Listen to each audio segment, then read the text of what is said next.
찬송가 536장 찬양 드리도록 하겠습니다. 찬송가 536장입니다.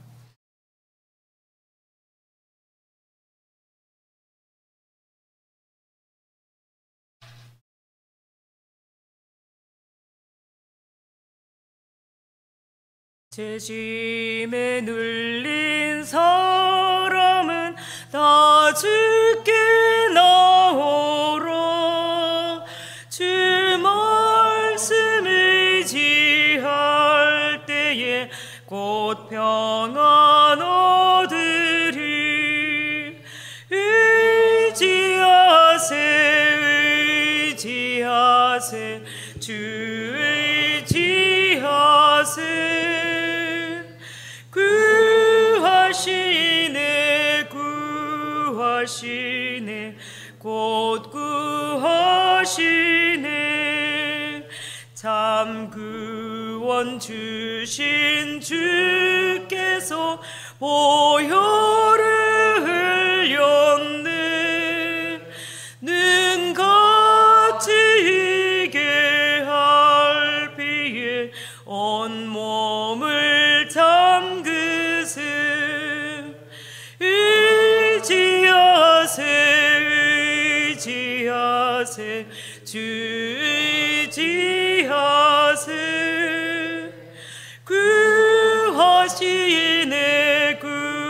구하시네 곧 구하시네.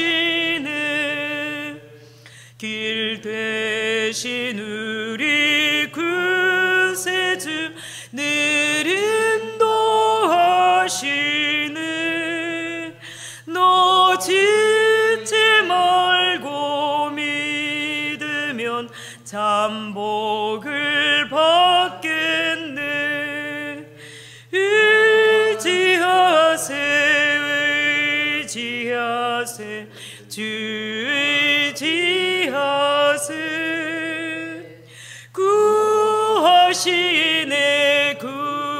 구하시네 곧 구하시네. 온 성도 하나 되어서 영광길 걸으면 한없는 은혜 받아서 영원히 누리리. 의지하세 주 의지하세.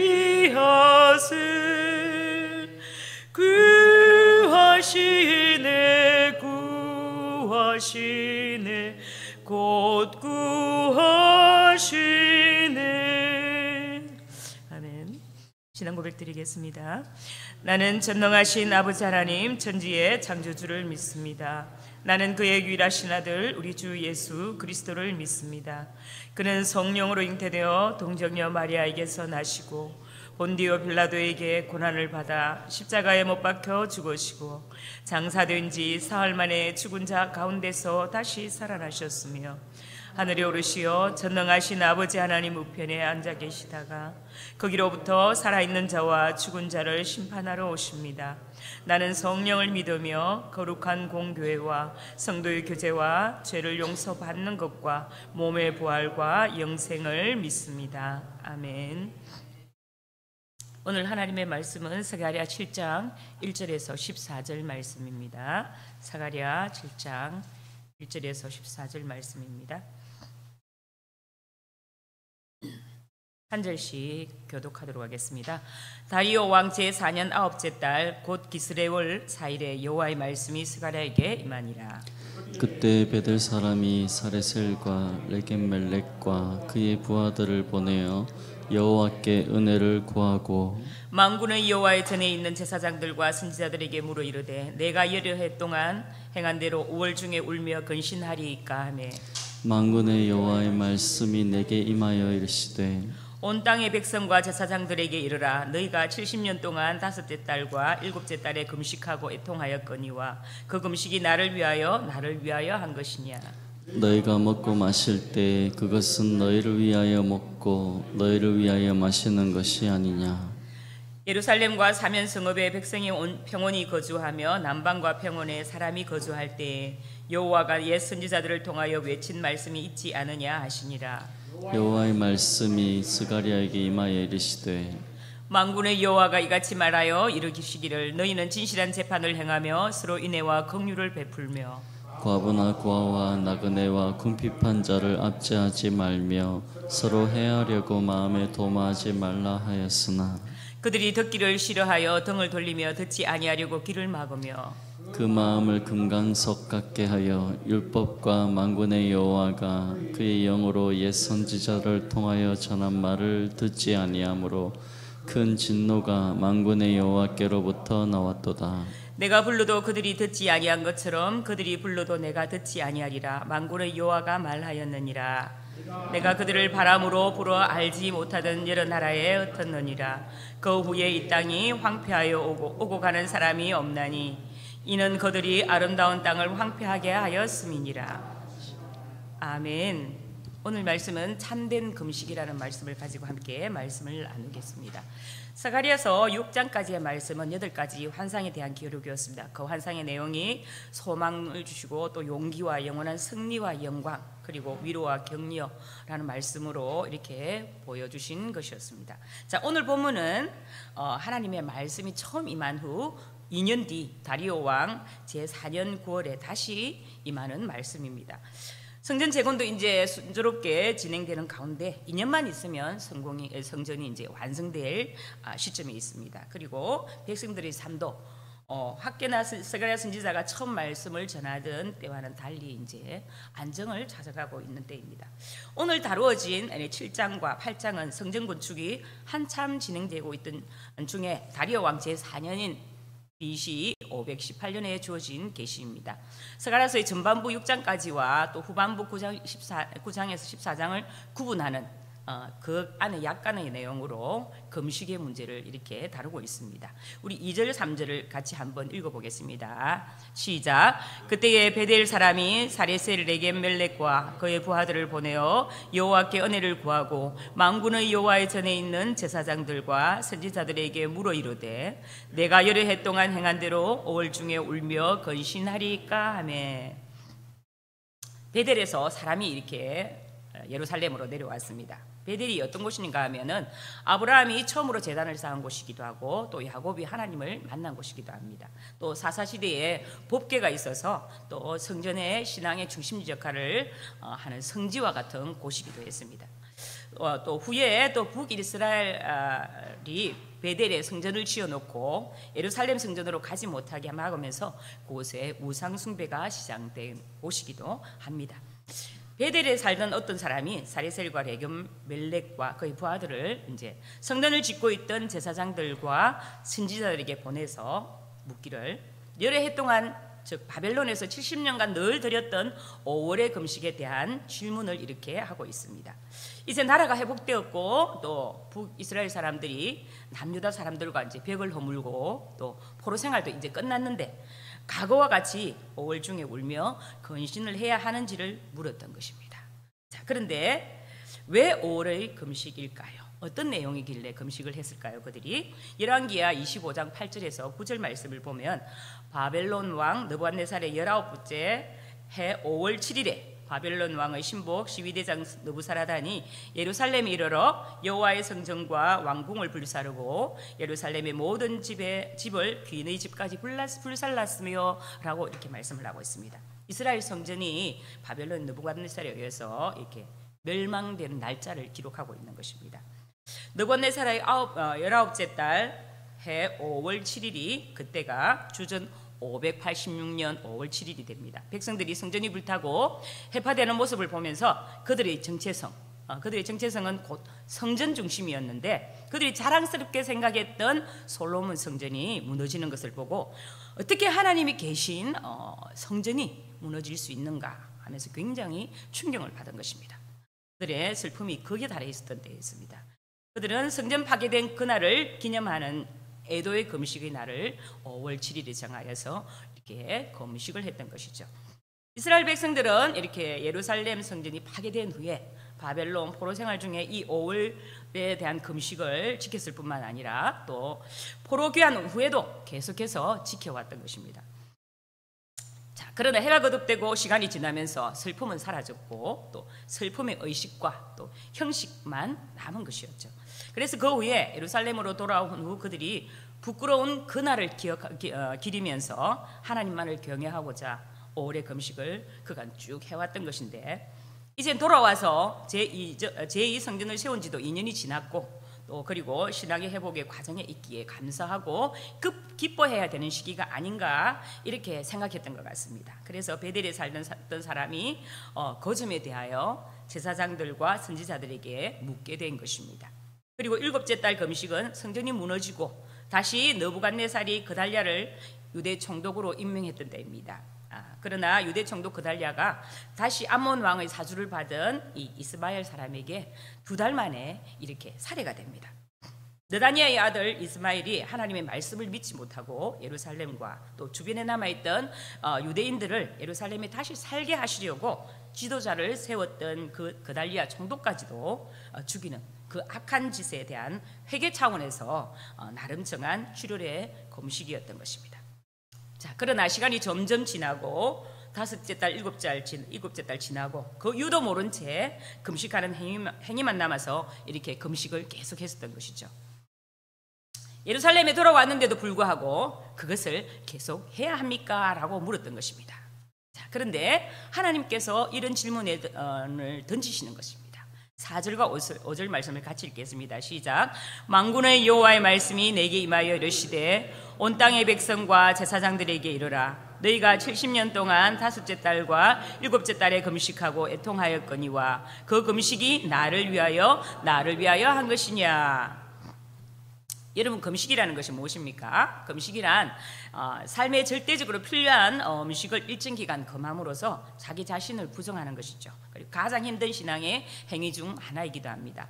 그런데 선민들은 어떤 동기에서 이렇게 금식을 했나요? 그들은 과거에 가슴 아픈 사건을 잊지 않고 외적으로 자신들의 종교적으로 거룩한 사람이라는 것을 나타내 보이고자 하는 동기로 금식을 하였던 것이죠. 하나님께서는 너희가 그동안 지금까지 금식한 게 나 때문에 한 것이냐, 너희들이 나를 위하여 한 것이냐라고 이렇게 반문하고 계시던 것입니다.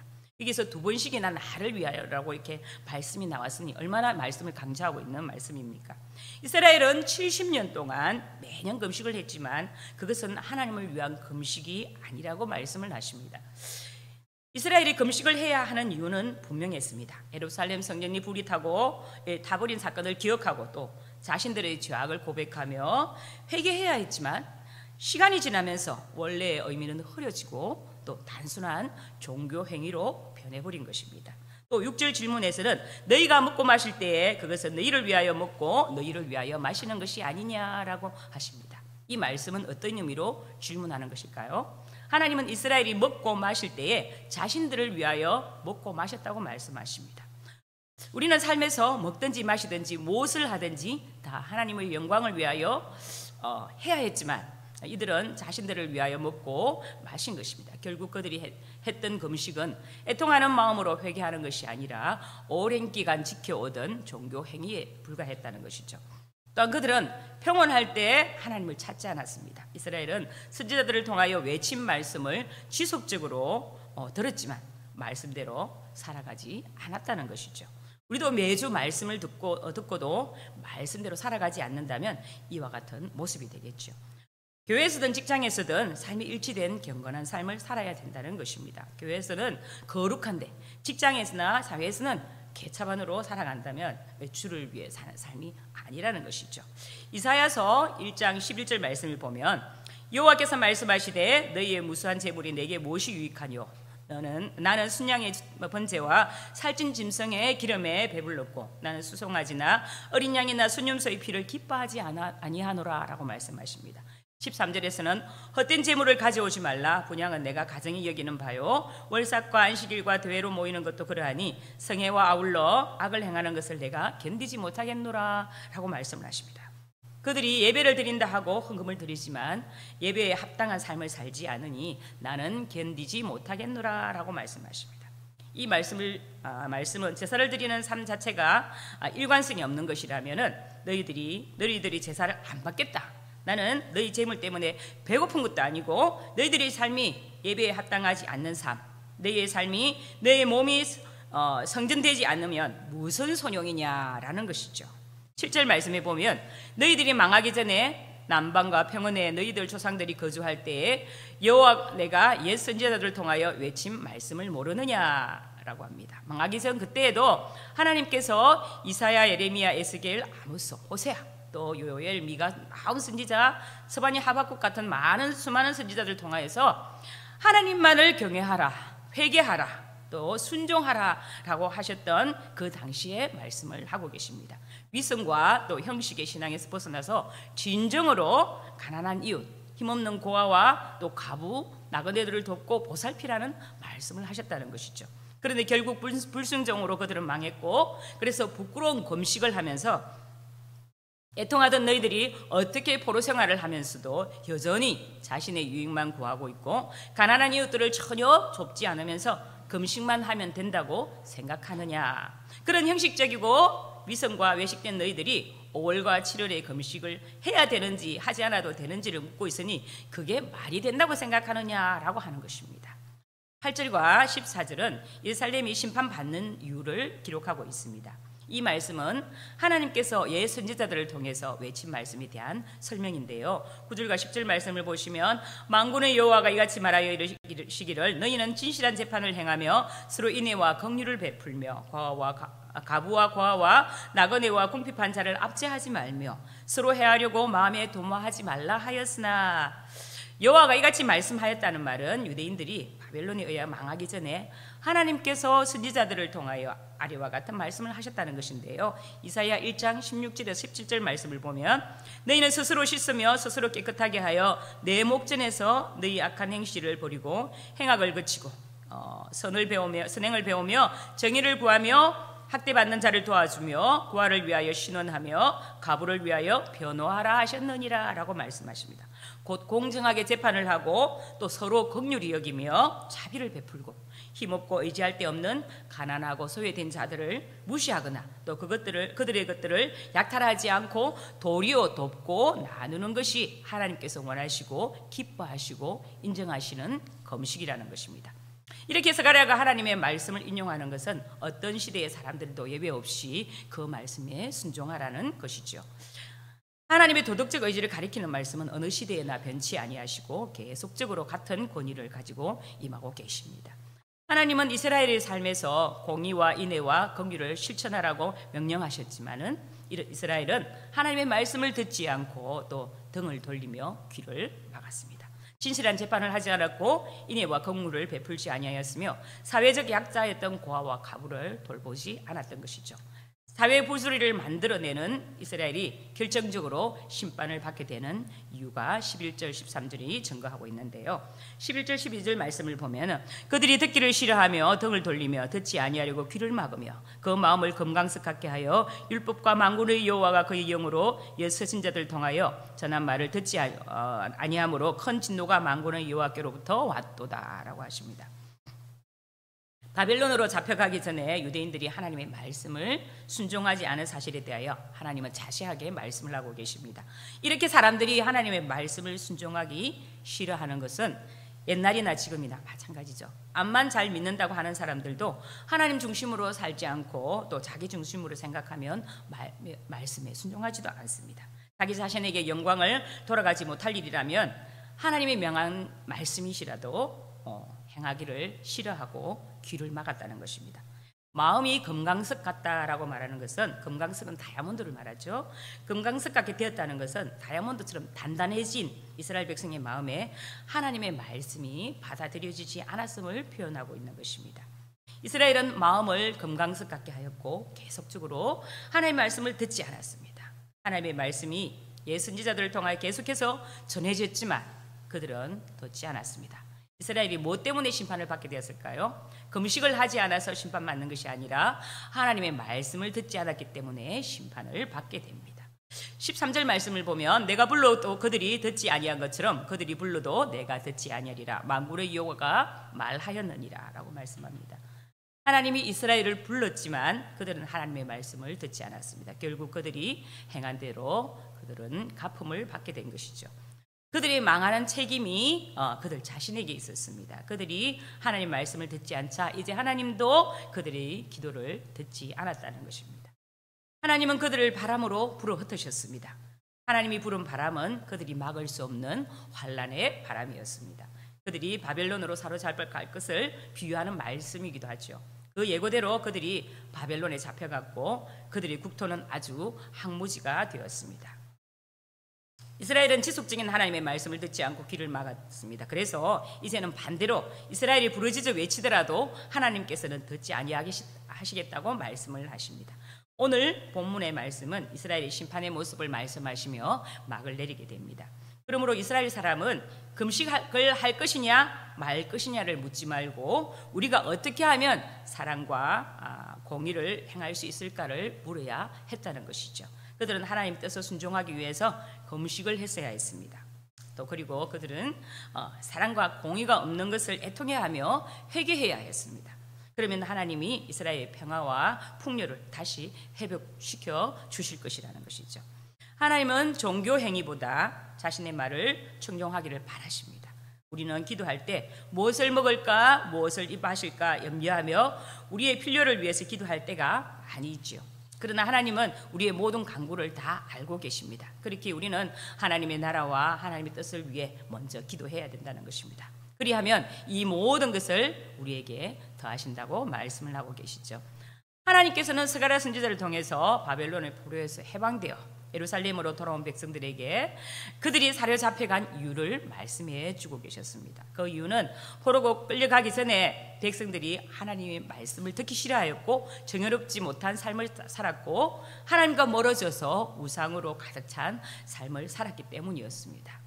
하나님께서는 이제 이스라엘로 돌아온 백성들에게 이러한 역사를 알려주시면서 과거의 잘못된 삶을 버리고 말씀에 순종하며 하나님의 뜻을 따라 사는 삶을 살아갈 것을 말씀하십니다. 오늘 우리에게 하나님은 이렇게 질문하고 계십니다. 너희가 나를 위하여 온전히 나를 높이는 예배를 드리고 있느냐? 그리고 진실한 찬양을 드리고 있느냐? 또 봉사와 섬김은 사랑과 헌신을 담아서 하고 있느냐? 헌금은 마음을 다해 드리고 있느냐? 그리고 말씀을 들은 만큼 사랑과 긍휼로 인내로 이웃을 위해 살아가고 있느냐라고 하나님께서 우리 자신에게 지금 묻고 계시는 것 같습니다. 우리가 타성에 젖지 않고 형식적인 신앙생활이 되지 않기 위해서 우리에게 주신 이 질문을 계속 생각하며 우리 삶을 돌아봐야 할 것입니다. 그리고 그리스도인은 하나님 안에서 살아가야 합니다. 만약 우리의 죄와 실수로 인하여서 하나님과 멀어졌다면 하나님께로 돌아와야 합니다. 회개하고 다시 신앙의 삶을 살기로 다짐할 때 하나님 우리에게 더 굳건한 믿음을 더하여 주실 것입니다. 오늘 하루를 기도로 시작하실 때 먼저 나 자신을 성찰하며 이스라엘 백성과 같은 어리석은 삶을 살지 않기 위해 돌아보는 시간이 되었으면 합니다. 오늘도 주님이 주신 은혜에 감사하며 거룩하고 신실한 삶을 살아가는 하나님의 자녀가 되시기를 주님의 이름으로 간절히 소망합니다. 기도하겠습니다. 아버지 하나님, 오늘도 귀한 말씀을 두렵고 떨림으로 받습니다. 하나님, 이스라엘 백성들의 모습이 오늘 우리의 모습은 아닙니까? 우리는 열심히 예배를 드렸습니다. 절기를 지켰고 주님 앞에 성찬과 또 예배를 주님이 십자가에 달리신 것을 또 예배하며 기념하며 이때까지 살아왔습니다. 너무나 오랫동안 그런 삶을 살면서 우리는 너무나 형식해졌고 종교적인 행위에 불과한 삶을 살고 있지는 않습니까? 교회 안에서는 거룩한 모습을 하고 있지만 삶 속에서는 사회에서는 그리스도인으로서 빛과 소금으로 살지 못하는 삶을 살고 있지는 않습니까? 오늘도 이스라엘 백성의 모습을 보면서 우리의 삶의 모습을 거울과 같이 들여다보기를 간절히 소망합니다. 오랫동안 젖어 있는 우리 타성에 젖어 있는 신앙의 습관들을 버리고 하나님 다시금 우리의 마음을 새롭게 하여 오늘 주신 말씀을 부여잡고 다시금 주님 안에서 거룩한 주님의 백성으로 살게 하시고 또 사회에서 거룩한 하나님의 자녀로서 빛과 소금으로 또 이웃과 사랑, 인애와 사랑과 긍휼로 이웃을 돌아볼 수 있는 그러한 믿음을 더하여 주시기를 간절히 소망합니다. 오늘도 이 주신 말씀을 붙들며 하루를 살며 주님 우리의 삶은 날마다 성찰하며 우리가 온전한 예배와 온전한 찬양과 주님 앞에 온전한 예물을 드리고 있는지를 돌아볼 수 있는 그런 은혜를 베풀어 주시기를 간절히 소망합니다. 하나님, 이 말씀이 우리의 말씀이 되어 삶 속에 주님의 모습이, 주님의 뜻이 나타나기를 간절히 소망하며 우리를 사랑하신 우리 주 예수 그리스도 이름으로 기도드립니다. 아멘. 하늘에 계신 우리 아버지, 아버지의 이름을 거룩하게 하시며 아버지의 나라가 오게 하시며 아버지의 뜻이 하늘에서와 같이 땅에서도 이루어지게 하소서. 오늘 우리에게 일용할 양식을 주시고 우리가 우리에게 잘못한 사람을 용서하여 준 것 같이 우리 죄를 용서하여 주시고 우리를 시험에 빠지지 않게 하시고 악에서 구하소서. 나라와 권능과 영광이 영원히 아버지의 것입니다. 아멘. 오늘 기도 제목을 함께 나누겠습니다. 선교와 전도를 위해서 함께 기도하겠습니다. 우리가 파송한 선교사님들과 후원 선교사님, 국내 개척교회 및 기관 선교를 위해서 기도해 주시고 그리스도의 사랑으로 지역 사회를 섬기며 복음의 능력으로 전도의 사명 감당하는 교회 되게 하소서. 우리 교회가 어떠한 상황 가운데서도 선교와 전도 구제하는 교회의 사명을 잃지 않도록 삼성교회 주위에 있는 아직 예수를 믿지 않는 많은 영혼들이 주께로 돌아올 수 있도록 또 주일학교 전도사에게도 불이 붙고 학교와 학원 전도가 일어나도록 9월에 있을 우리 전도팀들이 다시금 전도를 나갑니다. 짧은 소리고 부족한 믿음이지만 들고 나아갈 때 거룩한 하나님의 능력이 나타나서 많은 영혼들이 우리 삼성교회로 돌아오는 역사가 있게 해달라고 주여 외치고 기도하겠습니다. 주여! 하나님 아버지, 두렵고 떨림으로 주님의 말씀을 붙잡습니다.